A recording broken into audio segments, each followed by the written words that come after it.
Olá, bem-vindo a mais um episódio do nosso canal Descomplicando a Educação Especial.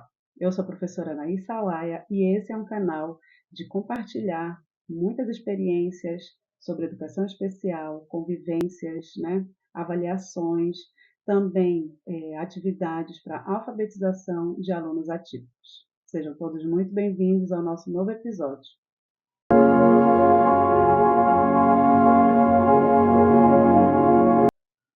Hoje nós vamos falar sobre o transtorno do espectro autista.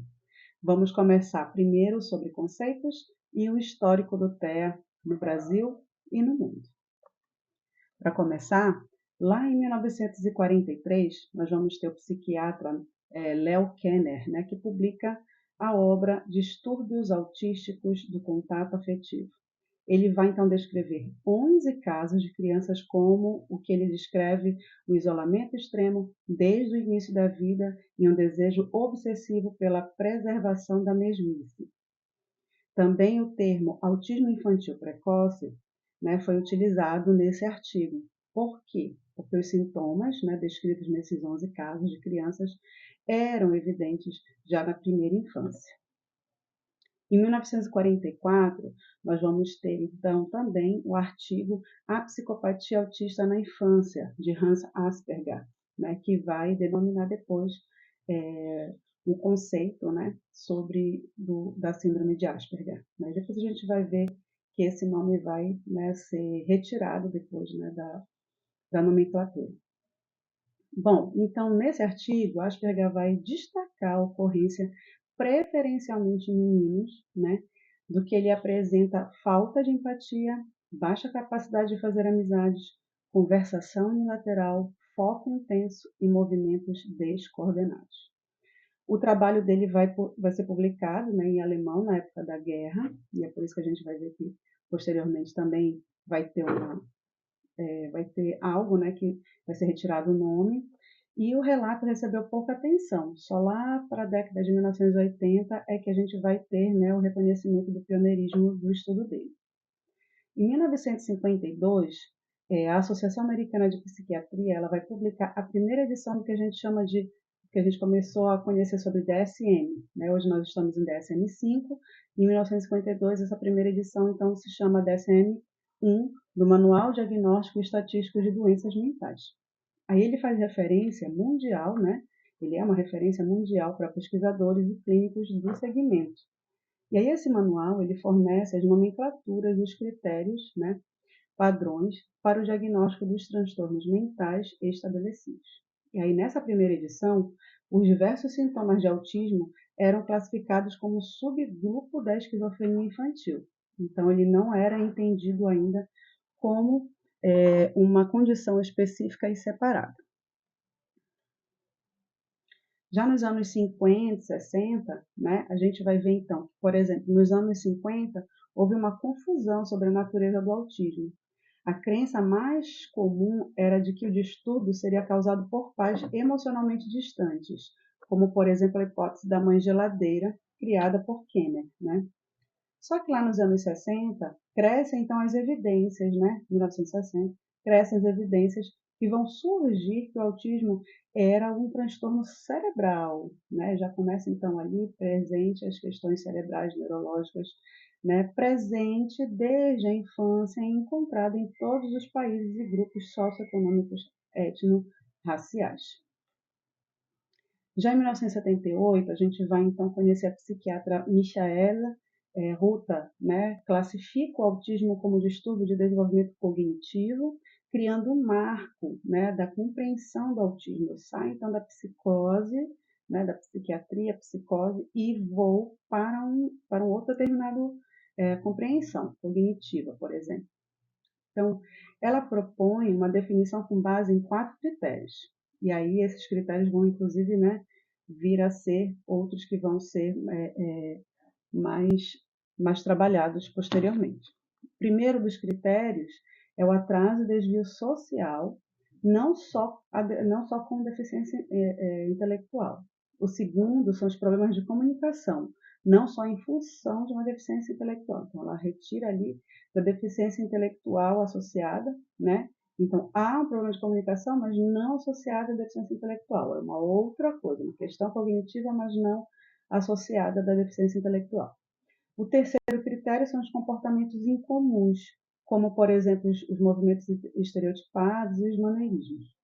E o quarto critério é o início antes dos 30 meses de idade.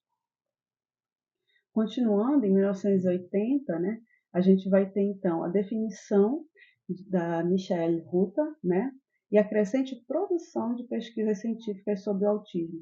Isso vai influenciar a elaboração do SM3, então a terceira versão do manual, né? Nessa edição, o manual, né, vai ter, então, o autismo reconhecido pela primeira vez como uma condição específica e colocado numa nova classe dos transtornos invasivos de desenvolvimento, o TID, né? Esse termo ele reflete o fato de que múltiplas áreas de funcionamento do cérebro são afetadas pelo autismo e pelas condições a ele relacionadas. Então, ao autismo e às condições relacionadas ao autismo. A gente já começa a perceber lá que em 1980, quando a gente passa então a compreender o autismo nas questões cognitivas, né, desse desenvolvimento, também há uma relação com relação a questões relacionadas, né? Já se vê ali, já é algo sobre o aspecto, né? Já está dando uma situação ali do aspecto. Mas em 1994, há então os novos critérios para o autismo, né? Para a avaliação, para diagnóstico do transtorno do espectro autista, ainda chamado de autismo, né? Em um estudo então internacional com vários centros, né, com mais de 1.000 casos analisados por mais de 100 avaliadores clínicos, o DSM-4 e o CID-10, né, que é a Classificação Estatística Internacional de Doenças, eles tornaram-se equivalentes para evitar confusão entre pesquisadores e clínicos. Então, a síndrome de Asperger ela é adicionada ao DSM, né, no caso DSM-4, ampliando o espectro do autismo, que passa a incluir casos mais leves, em que os indivíduos tendem a ser mais funcionais. Essa palavra mais leve, ela ainda é, né? Ela começa a ser usada aí, mas depois a gente vai ver que ela vai ser retirada também. Em 2007, então, é instituído em 2 de abril, né, pela ONU, como o Dia Mundial da Conscientização do Autismo. Serve sempre para os dias, né, em comemoração ou os dias em conscientização, serve justamente para isso, para conscientizar, né, a população em geral, para a importância de conhecer e fazer, né, as avaliações corretas com relação ao transtorno. Tá? Bom, em 1912, daí a gente olha para o Brasil, né, é sancionada a lei é, Berenice Piana, né, em 2012, que institui a Política Nacional de Proteção dos Direitos da Pessoa com Transtorno do Espectro Autista, mais conhecida, né, como a Lei Berenice Piana. Então, esse vai ser um marco legal muito importante no Brasil, né, das garantias dos direitos das pessoas com transtorno do espectro autismo, porque a legislação ela vai determinar, por exemplo, o acesso a diagnóstico precoce, as terapias, né, pelo Sistema Único de Saúde, sempre que necessário, a questão da medicação, o acesso à educação e também a proteção social, né? Vai também determinar questões sobre o acesso ao trabalho, os serviços que proporcionam a igualdade de oportunidades. Em 2013, nós temos a primeira versão do DSM-5, né, que passa a abrigar todas as subcategorias do autismo em um único diagnóstico, chamado então de transtorno do espectro do autismo, TEA, né, o que a gente conhece hoje já como TEA. Mas ele vai passar por uma revisão, né? E a gente vai ver que o transtorno do espectro autista vai ter ali uma subdivisão. Os indivíduos, então, agora são diagnosticados em um único aspecto, tá? Com diferentes níveis de comprometimento. E aí a gente já vai ver as questões dos níveis, mas ainda vai ter a relação do leve, moderado, severo, né? Vão ter ainda essas nomenclaturas. E a síndrome de Asperger, ela não é mais considerada uma condição, né, separada do autismo. Passa a ser, então, definido por 2 critérios, tá? As deficiências sociais e de comunicação e a presença de comportamentos repetitivos e as estereotipias. Em 2015, a Lei Brasileira de Inclusão da Pessoa com Deficiência, né, que é a chamada LBI, que é de 2015, cria então o Estatuto da Pessoa com Deficiência, que vai aumentar essa proteção da pessoa com TEA, né, que define, por exemplo, a pessoa com TEA é uma pessoa com deficiência, né, como aquela que tem impedimento de longo prazo de natureza física, mental, intelectual ou sensorial, né, no caso das questões sensoriais do autismo. O Estatuto é um símbolo importante na defesa da igualdade de direitos dos deficientes, do combate à discriminação e da regulamentação da acessibilidade e do atendimento prioritário, né, uma vez que ela é considerada, então, uma deficiência. Em 2020, vai entrar no Brasil a lei que foi conhecida como a Lei Romero-Mion, né, que é a Lei 13.977. Ela vai criar o que a gente chama de carteira de identificação da pessoa com transtorno do espectro autista, é a CIPTEA.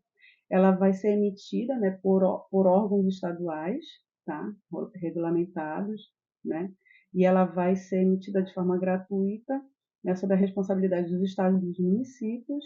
E ele é um documento que, como vai ter toda essa relação de para a retirada da carteira, vai ter que levar os laudos, levar várias documentações, né, para serem analisadas por esses responsáveis, né, no caso estados e municípios. Então, ele vai ser um documento substituto do atestado médico, né? Que em vez de você andar com o atestado da pessoa com transtorno do espectro autista, ela vai então andar com essa carteirinha. Em 2022, a gente tem então uma nova classificação, né, do CID, que é o CID-11, que segue o que vai ser proposto no DSM-5. Então, eles começam a falar, né, da mesma forma sobre o transtorno do espectro do autista, tá? Então, ele usa a nomenclatura, inclusive. E aí ele engloba todos os diagnósticos anteriores classificados como transtorno global do desenvolvimento, que era o que estava lá no CID-10. Então, para ilustrar, né, porque a gente está falando sobre manual, diagnóstico estatístico, transtornos mentais e sobre a classificação estatística internacional de doenças e problemas relacionados com a saúde, o DSM-5 e o CID-11, estão aí as imagens deles, né? A gente vai agora, então, pensar sobre o que muda com relação à classificação, né, do autismo entre o DSM-4 e o DSM-5 revisado e publicado em português no Brasil em 2024. Aí você pode ver, por exemplo, que o DSM-4, né, que é o diagnóstico antigo, o autismo ele está num subgrupo, né, dos transtornos invasivos do desenvolvimento. E aí o subgrupo maior é chamado de transtorno do espectro autista, em que a gente tem o autismo, a síndrome de Asperger, logo acima tem um outro subgrupo que seria a síndrome de Rett, e depois o transtorno desintegrativo da infância.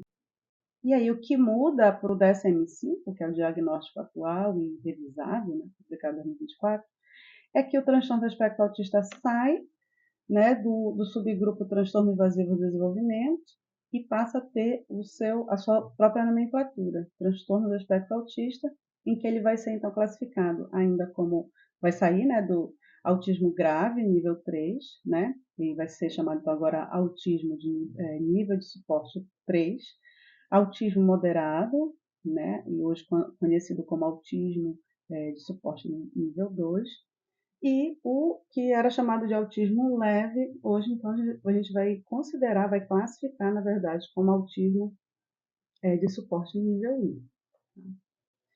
E aí, qual é o conceito atual, então, de autismo? Segundo o DSM-5, o autismo, então, é um transtorno do neurodesenvolvimento caracterizado por dificuldades na interação social, comunicação e comportamentos repetitivos e restritos, né? E aí a gente vai, então, passar para essas classificações, para esses critérios, aliás, né, diagnósticos.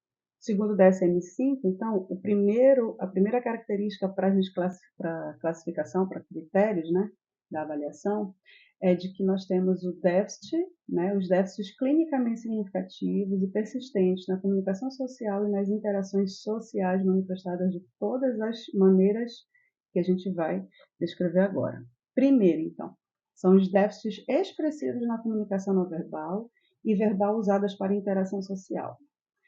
Outra, falta de reciprocidade social. E incapacidade para desenvolver e manter relacionamentos de amizade apropriados para os estágios de desenvolvimento. O segundo critério são os padrões restritos e repetitivos de comportamento, interesses e atividades. Pelo menos em 2 desses sintomas, tá? Então, nós teremos os comportamentos motores ou verbais estereotipados ou comportamentos sensoriais incomuns.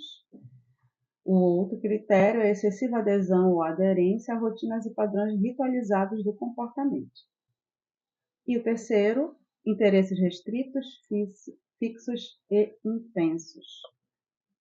Bom, esses sintomas devem estar presentes desde o início da infância, só que eles podem se manifestar, né, por completo até que as demandas sociais se excedam, né, o limite das suas capacidades. Então, você pode não ver a resposta, né, ali social em comum antes daquela criança não ter tido, por exemplo, a necessidade de ter uma resposta social. E aí, então, a questão de antes não era assim, agora ele é assim. Na verdade, ele só não conseguia manifestar porque aquela atitude, aquela situação social ainda não tinha se apresentado para aquele indivíduo. Né? Por isso, então, é que não foi capaz antes de observar por exemplo, essa falta de reciprocidade social, digamos. Né? Muito bem. Então, como é que a gente vai observar o transtorno do espectro autista em 3 níveis? Tá? Então, os níveis de suporte, como eu falei, né? A partir do DSM-5, ele é considerado o nível 1, necessita de suporte. O nível 2, ele vai dizer que ele necessita de suporte substancial. E o nível 3, ele necessita de suporte muito substancial. Aí a gente vai ver, então, por exemplo, com relação à interação e comunicação social, como é considerado, como é classificado, né, a característica de uma pessoa nível 1 de suporte em relação à interação e comunicação social. Segundo o DSM-5, ele fala que é comum a pessoa apresentar um interesse diminuído nas interações sociais e ter dificuldade em iniciar contatos com os outros, principalmente a tentar fazer amizades. Em conversas, o autista de nível, né, desse suporte pode dar respostas atípicas ou não conectadas com o assunto, até mesmo parar de responder. Né? Então, quando não há interesse, ele simplesmente para de responder, para de ter a resposta social. Tá? O nível 2 de suporte, ele vai então dizer, né, vai classificar que o autista já demonstra déficits marcantes na conversação, com respostas reduzidas ou consideradas atípicas. As dificuldades de linguagem são aparentes, mesmo quando a pessoa tem algum suporte, né, visual ou qualquer outro suporte de comunicação, ainda assim a gente vai perceber essa dificuldade aparente. E a sua iniciativa para interagir com os outros também vai ser limitada. Então, o que é considerado, né, como é classificado, aliás, o nível 3 de suporte com relação à comunicação? Esse indivíduo de baixo funcionamento apresenta dificuldades graves no seu cotidiano, como a resposta mínima a interações com outras pessoas e a iniciativa própria de conversar muito limitada. Continuando, então, como o DSM-5 classifica, né, os níveis de suporte, vamos ver agora com relação ao comportamento restrito repetitivo. Com relação ao nível 1, então ele vai classificar, né, vai descrever esse indivíduo, nível 1 de suporte, com relação ao comportamento restrito e repetitivo, e vai dizer que, por causa do foco intenso, né, a criança ou o adulto autista, nesse quadro, costuma ter dificuldades para trocar de atividades. Né? A sua independência acaba sendo limitada por problemas com organização e planejamento. Então, lembram lá que a gente sempre tem que ter o déficit. Né? O nível 2 de suporte, né? Como é que vai ser classificado? Que os comportamentos atípicos vão interferir no cotidiano dessa pessoa numa grande variedade de ambientes e acontecem com frequência suficiente a ponto de serem óbvias para observadores casuais. O autista aqui chega a apresentar aflição para a mudança do foco ou da ação, né? E o nível 3 de suporte vai ser aquele indivíduo que tem uma dificuldade extrema de lidar com mudanças, no geral tem um sentido, né, de grande aflição quando precisa trocar de atividades, os seus comportamentos repetitivos já interferem marcadamente em todas as esferas da sua vida. Então, a partir desses critérios, né, de avaliação do diagnóstico do autismo, do transtorno do espectro do autismo, a gente tende, então, a compreender como esses critérios são organizados e também quais são as suas características, né? E a partir daí, enquanto professores responsáveis por uma criança com transtorno do espectro autista, a gente pensa então o quê? A gente pensa que a partir dessas características a gente vai fazer as antecipações ou atividades que estejam relacionadas, né, com essas características. E então esse primeiro vídeo com relação ao transtorno do espectro autista foi justamente para que a gente conseguisse mostrar essas características, né, diagnósticas, os critérios diagnósticos, para que então a gente comece a pensar sobre, enquanto professores, enquanto responsáveis, como é que eu posso ajudar o meu aluno, a minha criança, né, em diversos ambientes. E é o que a gente vai propor nos próximos vídeos relacionados ao transtorno do espectro autista. A gente vai passar, então, primeiro, por algumas, por exemplo, com a comunicação aumentativa alternativa ampliada, né? Então, a gente vai conhecer também um pouco sobre a análise do comportamento, né, os fundamentos básicos, a parte teórica e prática da análise do comportamento. Também vai ser uma parte importante falar sobre os fundamentos básicos dos transtornos sensoriais, né, para a gente entender sobre transtorno sensorial, né, que pode estar vinculado ao autismo ou então outros alunos com próprio transtornos, né, sensoriais. E, por último, né, não menos importante, falar um pouco sobre acessibilidade, falar sobre as estratégias didáticas e a potencialidade da aprendizagem de alunos autistas, tanto no ambiente escolar quanto no ambiente domiciliar. Então, se você quer ver mais, né, desse conteúdo, conhecer depois, né, esses outros assuntos, fica aqui, né, que a gente vai trazer esses assuntos para você.